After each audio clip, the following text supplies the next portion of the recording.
এর মধ্যে না কোনো ডেভিল এনার্জি, মানে আপনাদের রিলেশনটাকে নষ্ট করতে কেউ মানে তৎপর, কেউ আপনাদের এই সুন্দর সম্পর্কের মধ্যে ঢুকে গেছে। আমি যেটা দেখতে পাচ্ছি আপনার পার্টনারের, যার জন্য মন কিন্তু খুব খারাপ আজকে, খুব খুব খারাপ, খুব খারাপ আপনার পার্টনারের মন।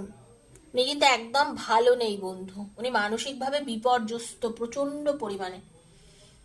উনি অনেক কিছু চেষ্টা করেন, উনি অনেক কিছু করতে চান, কিন্তু করতেও পারছেন না, বলতেও পারছেন না, নিজেকে কন্ট্রোল করতে পারছেন না, জীবনে এগোতে চাইছেন, নিজেকে আরো কেরিয়ারে এগোতে চাইছেন, কিন্তু সেটাও কিন্তু উনি করে উঠতে পারছেন না আপনার পার্টনার। বুঝতে পেরেছেন? উনি কিন্তু চাইছেন, চাইলেও কিন্তু উনি পেরে উঠছেন না। উনি অনেক চেষ্টা করছেন নিজেকে একটা ভালো জায়গায় নিয়ে যেতে। জীবনের চিরকাল তো সমান যায় না একদম।